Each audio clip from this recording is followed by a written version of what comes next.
Hello and welcome to one online chemistry class. यहाँ हम 11th class NCERT के 7th chapter equilibrium के theoretical video lecture discuss कर रहे हैं। इस क्रम में ये हमारा 20 वीडियो लेक्चर है। इससे पहले जो हमने अपना 19 वीडियो लेक्चर बनाया था उसमें हमने विभेदक गुणनफल या फिर सॉल्युबिलिटी प्रोडक्ट को एक्सप्लेन किया था।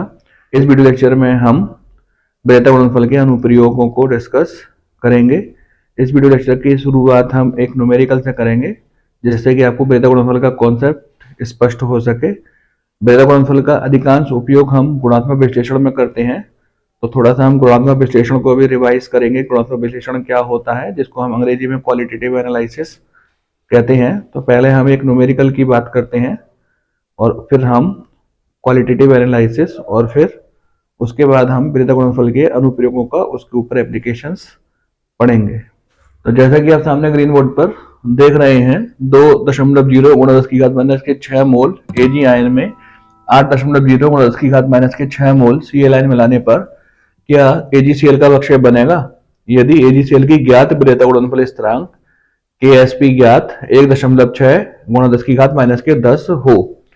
तो इस वाले न्यूमेरिकल में ये हमसे पूछना चाहता है कि यदि हम Ag आयन में Cl आयन मिलाएं तो क्या AgCl का अवक्षेप बनेगा। यदि आप सामने अवक्षेप बनने की शर्त देखते हो तो आप देखेंगे कि Ksp गणनात्मक ज्यादा होना चाहिए Ksp ज्ञात के। यहां हम विभेदक गुणनफल के फॉर्मूले से Ksp गणनात्मक को पता लगाएंगे और उसने यहाँ पर हमको Ksp ज्ञात दे रखा है, जो कि आप सामने देख सकते हैं 1.6 गुणा 10 की घात माइनस के 10 है। तो जैसे कि न्यूमेरिकल में कह रहा है Ag आयन की जो सांद्रता है वो 2.0 गुणा 10 की घात माइनस के 6 मोल है और Cl आयन की सांद्रता 8.0 गुणा 10 की घात माइनस के 6 मोल है। यहाँ पर AgCl इस प्रकार से आयनित होता है कि वह Ag आयन में और Cl आयन में टूटेगा। यहाँ पर AgCl जो विद्युत अपघट्ट है वो 1:1 प्रकार का विद्युत अपघट्ट है। यदि हम 1:1 प्रकार के विद्युत अपघट्ट का विभेदक गुणनफल स्थिरांक और विलेयता में संबंध देखें तो अपने लास्ट वीडियो लेक्चर जिसको कि हमने 19 वीडियो लेक्चर में एक्सप्लेन किया है Ks बराबर S²। यहाँ पर एक जो विलेयता है वो Ag आयन की विलेयता है और दूसरी विलेयता Cl आयन की विलेयता है। तो हम इसको इस प्रकार से भी लिख सकते हैं Ag आयन की विलेयता इंटू Cl आयन की विलेयता। मान लगा दीजिए 2.0 गुणा 10 की घात माइनस के 6 और Cl आयन की विलेयता 8.0 गुणा 10 की घात माइनस के 6। सरल कर लीजिए 16 गुणा 10 की घात माइनस के 12। तो यहाँ पर जो Ks गणनात्मक हमें ज्ञात हो गया वह है 16 गुणा 10 की घात माइनस 12। यदि आप Ks ज्ञात की बात करें तो यहाँ पे Ks ज्ञात दे रखा है 1.6 गुणा 10 की घात माइनस के 10। इसका मतलब यह है कि Ks ज्ञात का मान अधिक है और Ks गणनात्मक का मान कम है। Ks गणनात्मक का मान 16 गुणा 10 की घात माइनस के 12 है। माइनस 12 एक कम क्वांटिटी होती है जबकि माइनस के 10 एक अधिक क्वांटिटी होती है। यदि हम अवक्षेप बनने की शर्त को देखें तो Ksp गणनात्मक का मान Ksp ज्ञात से ज्यादा होना चाहिए, लेकिन यहाँ पर ऐसा नहीं है। यहाँ पर Ksp ज्ञात का मान जो है वो Ksp गणनात्मक के मान से अधिक है। तो हम कह सकते हैं कि जब हम 2 गुणा 10 की घात माइनस के 6 मोल Ag आयन में 8 गुणा 10 की घात माइनस के 6 मोल Cl आयन मिलाएंगे तो AgCl का अवक्षेप नहीं बनेगा। तो मैं एक बार फिर से रिवाइज कर देता हूं। जैसे कि ऊपर कंडीशन दे रखी है या न्यूमेरिकल दे रखा है, यहाँ पर Ksp ज्ञात का मान अधिक है और Ksp गणनात्मक का मान कम है, लेकिन शर्त के अनुसार अवक्षेप तब बनता है जब Ksp गणनात्मक का मान अधिक होता है और Ksp ज्ञात का मान कम होता है। तो हम कह सकते हैं कि जो कंडीशन हमको दे रखी है Ag आयन की और Cl आयन की, उस अवस्था में यहाँ पर अवक्षेप हमको प्राप्त नहीं होगा। तो पहला जो कॉन्सेप्ट है वह आप समझ गए होंगे कि अवक्षेप तब बनता है जबकि Ksp गणनात्मक का मान Ksp ज्ञात से अधिक होता है। इसको मैं एक बार फिर से रिवाइज करा देता हूं। जब Ksp अर्थात विभेदक गुणनफल स्थिरांक कैलकुलेटेड का मान Ksp ज्ञात अर्थात KSP ऑब्जर्व से अधिक होता है तभी अवक्षेप या प्रेसिपिटेट बनता है। आइए वृत्त गुणनफल के अनुप्रयोग को समझने के लिए एक दूसरे कॉन्सेप्ट को हम स्पष्ट करते हैं। जैसे कि ये पहले भी बात हो चुकी है, वृत्त गुणनफल का उपयोग हम गुणात्मक विश्लेषण अर्थात क्वालिटेटिव एनालिसिस में करते हैं। अब ये गुणात्मक विश्लेषण क्या होते हैं इसको हम थोड़ा सा डिटेल्स में समझने का प्रयास करते हैं।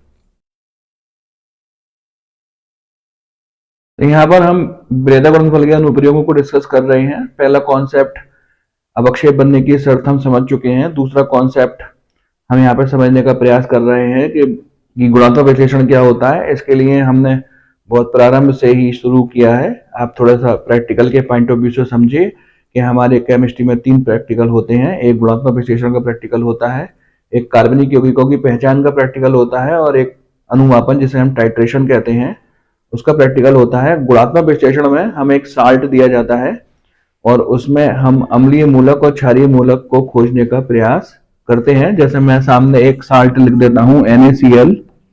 जब हम इसको जल में विलीन करते हैं तो हमें धन आयन और ऋण आयन प्राप्त होते हैं। ये जो धन आयन है इसको हम क्षारीय मूलक या फिर बेसिक रेडिकल कहते हैं और ये जो ऋण आयन है इसको हम अम्लीय मूलक कहते हैं।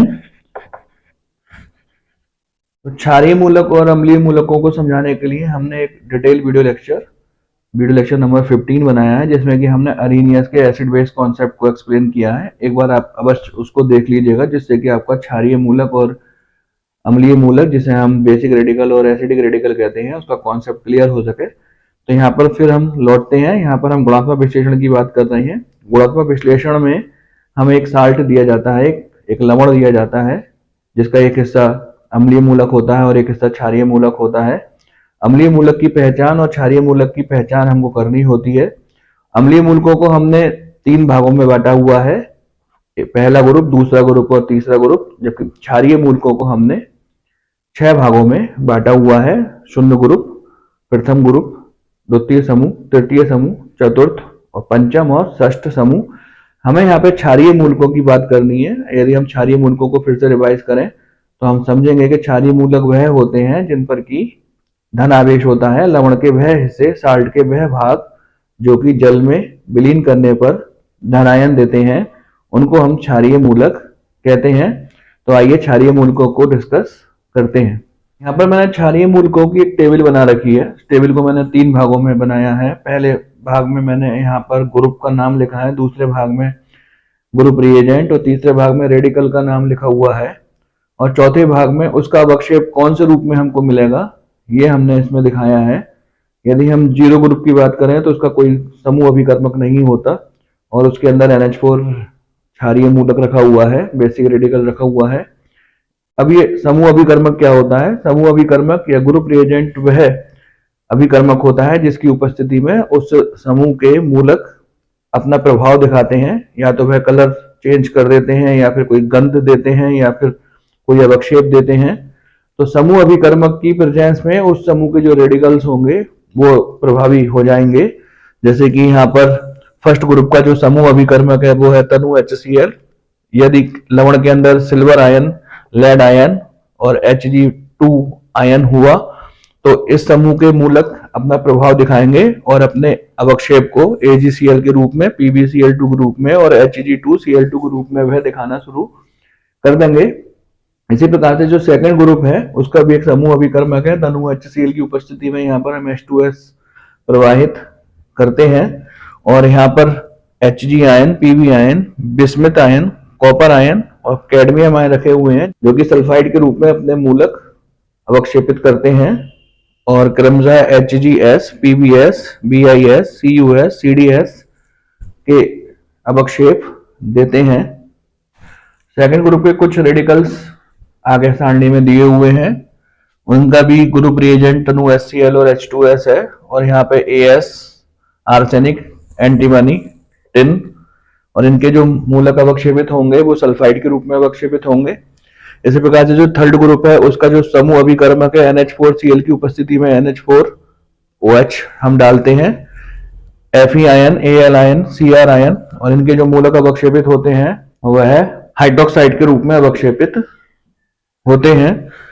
यदि हम फोर्थ ग्रुप को देखें तो फोर्थ ग्रुप का जो समूह अभिकर्मक है NH4Cl प्लस NH4OH की उपस्थिति में हम H2S डालते हैं, और इसके जो रेडिकल्स हैं cobalt ion, nickel ion, zinc ion और मैग्नीज आयन, और इसके जो अवक्षेप हमको मिलते हैं वे भी सल्फाइड के रूप में मिलते हैं, सामने आप देख रहे होंगे।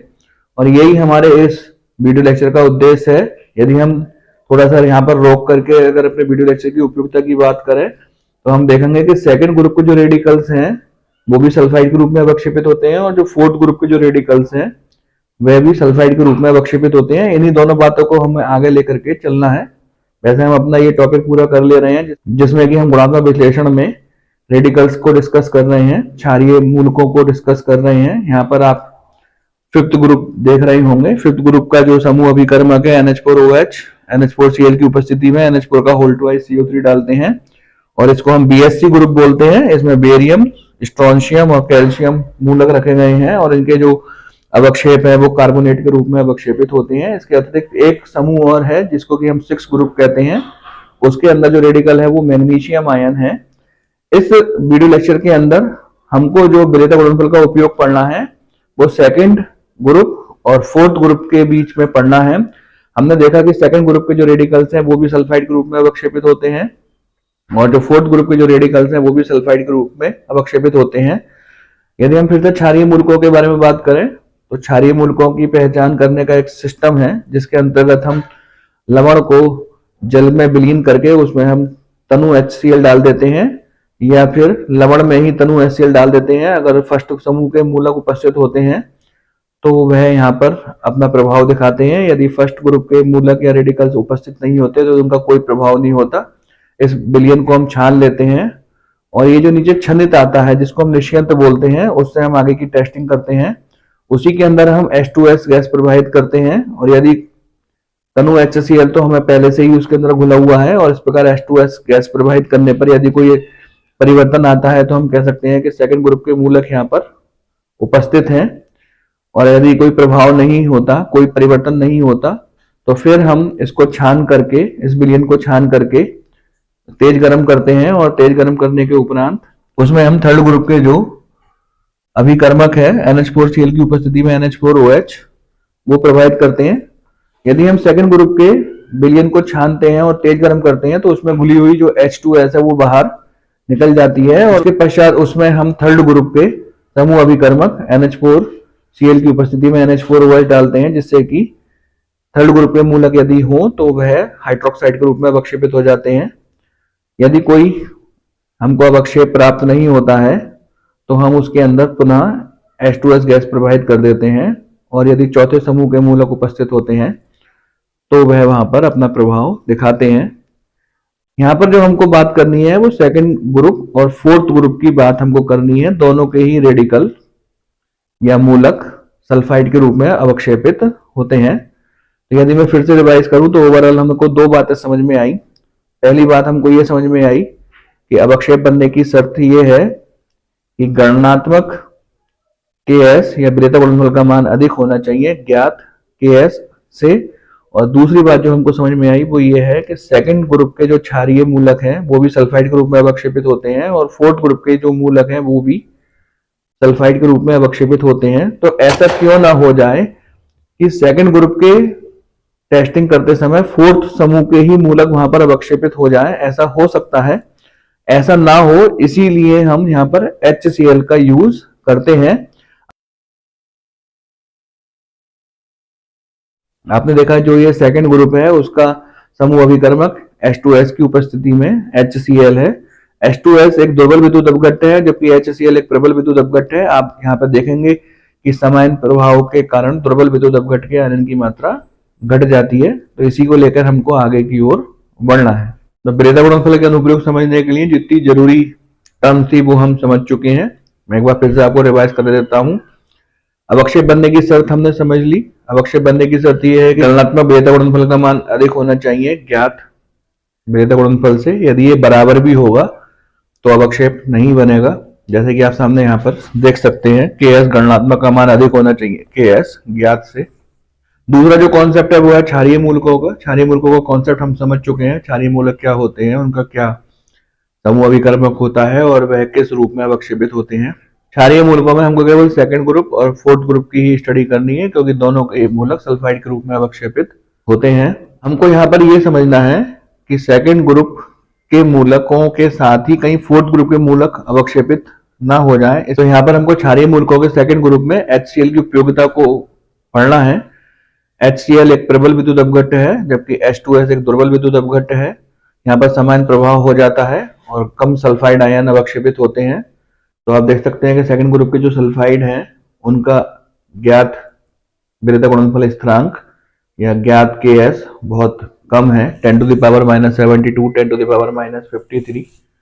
जबकि जो फोर्थ ग्रुप के जो सल्फाइड हैं उनका जो ज्ञात Ks है या ज्ञात विरेता गुणनफल स्थिरांक है वो बहुत अधिक है, 10⁻21, 10⁻21 है, 10⁻15 है।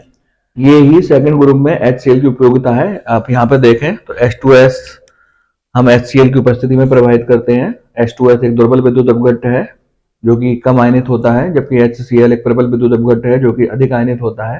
लेकिन जब हम दोनों को एक साथ मिक्स कर देते हैं तो समान प्रभाव हो जाता है। समान की प्रभाव की उपस्थिति में H2S की आयनन की मात्रा घट जाती है, तो सल्फाइड आयन बहुत ही कम आयनित होते हैं। वह इतने कम आयनित होते हैं कि उनका जो गणनात्मक Ks है वो केवल सेकंड समूह के ज्ञात Ks से ही अधिक हो पाता है, फोर्थ ग्रुप के ज्ञात Ks से अधिक नहीं हो पाता, क्योंकि ये बहुत अधिक है। पता यही कारण है कि HCl की उपस्थिति में H2S गैस प्रभावित करने पर केवल सेकंड ग्रुप के रेडिकल्स ही अवक्षेपित होते हैं, फोर्थ ग्रुप के रेडिकल्स अवक्षेपित नहीं होते हैं। एक बार मैं फिर से रिवाइज कर देता हूं।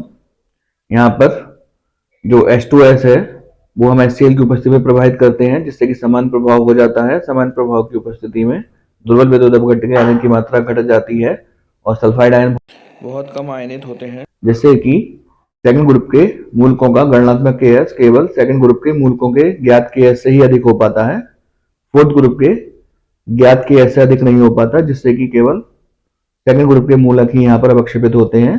फोर्थ ग्रुप के मूलक सेकंड ग्रुप में अवक्षेपित नहीं होते। अगर आप इस वीडियो लेक्चर को बार बार देखेंगे तो आपको समझ में आ जाएगा। यदि मैं एक बार में फिर से बात करूं तो सेकंड ग्रुप का जो ज्ञात Ks है वो बहुत ही कम है, जबकि फोर्थ ग्रुप का जो ज्ञात Ks है वो बहुत अधिक है। जब हम HCl की उपस्थिति में H2S गैस प्रभावित करते हैं तो गणनात्मक Ks केवल सेकंड ग्रुप के ज्ञात Ks से ही अधिक हो पाता है, फोर्थ ग्रुप के ज्ञात Ks से अधिक नहीं हो पाता, जिससे कि सेकंड ग्रुप के रेडिकल ही अवक्षेपित होते हैं, फोर्थ ग्रुप के रेडिकल अवक्षेपित नहीं होते। और ये ही सेकंड ग्रुप में HCl की उपयोगिता है। तो इस टॉपिक को क्लियर करने के लिए हमको कम से कम 4 अपने कॉन्सेप्ट को क्लियर करना होगा। पहला कॉन्सेप्ट अवक्षेप कब बनते हैं, दूसरा कॉन्सेप्ट गुणात्मक विश्लेषण क्या होता है, तीसरा कॉन्सेप्ट गुणात्मक विश्लेषण में जो समूह अभिकर्मक है उसमें HCl की उपयोगिता H2S के साथ क्या है। तब हम समझ पाएंगे कि सेकंड ग्रुप के रेडिकल सेकंड ग्रुप में ही अवक्षेपित होंगे, फोर्थ ग्रुप के रेडिकल सेकंड ग्रुप में अवक्षेपित नहीं होंगे, क्योंकि वहां पर जो उपस्थित HCl है वो H2S की आयनन की मात्रा को कम कर देता है। समान प्रभाव के कारण H2S की आयनन की मात्रा को कम कर देता है और फोर्थ ग्रुप के मूलक सेकंड ग्रुप में अवक्षेपित नहीं हो पाते। तो इस प्रकार वीडियो लेक्चर यहाँ पर फिनिश होता है। इस वीडियो लेक्चर को आप बार बार देखिएगा तो आपको विरेता गुणनफल का अनुप्रयोग समझ में आएगा। यदि आपको इस वीडियो लेक्चर से संबंधित कुछ कठिनाई है या परेशानी है तो उसको आप कमेंट बॉक्स में या फिर व्हाट्सएप ग्रुप पर पूछ सकते हैं।